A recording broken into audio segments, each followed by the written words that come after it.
Here's a thought. Say the church today is unwittingly being deceived by a wrong teaching concerning a coming Antichrist. Maybe we have been fed ideas like, an evil man will rise out of a one-world government and sit in the rebuilt Jewish temple at Jerusalem, declaring himself to be God. If this is fake news, then the serious consequences of this kind of theology is that we could be a lot closer to the Lord's return than we think. This war in Ukraine could be the one mentioned of in the Bible, and there is no time left for a one-world government to arise. This end times view, or similar, is what most Christians believe today. Did you know this teaching has only been propagated over the last 150 years and is now so ingrained in modern-day eschatology that we class it as gospel truth without realizing where it came from? This wasn't the original view about the Antichrist believed of by the church in past generations. In fact, the Reformers believed so strongly that the Antichrist was back in their day that millions died defending this belief. Jesus said to be careful in the end times, for even the elect will be deceived by false prophets' teachings. When John the Baptist was in prison, he was having doubts about the authenticity of Jesus and sent some disciples to him asking, "Are you the one, or do we look for another?" In other words, John was saying, "Are you the Christ, or is there another one to come?" Jesus' reply was, "Look at the marks on my life. They all prove that I am the one." A common tendency among Christians is to believe for things that Jesus said we have already.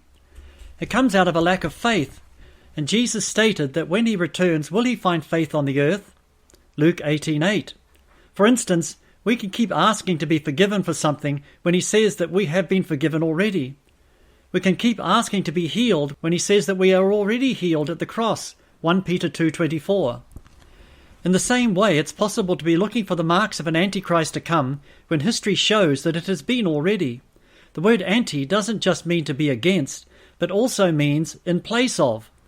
In this light, has there ever been anyone in history who has ever put himself in place of Christ?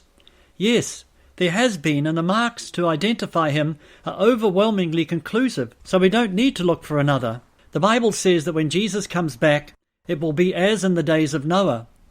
But as in the days of Noah were, so also will the coming of the Son of Man be. For as in the days before the flood, they were eating and drinking, marrying and given in marriage, until the day that Noah entered the ark, and did not know until the flood came and took them all away, so also will the coming of the Son of Man be. This tells us that when Jesus returns, it will be like Noah's day, when everyone was distracted by the ordinary affairs of life. The flood happened suddenly. No one but Noah's family expected it, and so will it be at the coming of Jesus. We too can be distracted and not expecting his return to be right now. In the parable of the 10 virgins, the bridegroom arrived unexpectedly, and even the 5 wise virgins didn't know that it was time for him to arrive, for they too had fallen asleep. But at least they were prepared. But while the bridegroom was delayed, they all slumbered and slept. Matthew 25:5. The 5 wise and the 5 unwise fell asleep, not realizing it was the time. This shows us that no one was expecting it to be just then. I believe that this false teaching of a future Antichrist has lulled the church into a place where she is not expecting the Lord's return, just yet. For there is not a one-world government, and the Antichrist hasn't arrived yet. Not only that, but the Jewish temple hasn't been rebuilt yet, so it's not now. This is exactly what the devil wants us to think, and this elaborate theory devised over 300 years ago is working. See my message on where the futurist theory came from. These last days are meant to be the church's finest hour. These are the days before his return, when the bride is meant to be getting herself ready, with a heart filled with faith for the future and not fear. These are also days when we should be praying for a great revival and keeping our eyes on our coming Christ, instead of on an apparent Antichrist. For lots more on this subject, go to my bio page, sleekbio.com/G Hotter, and there you can find more information.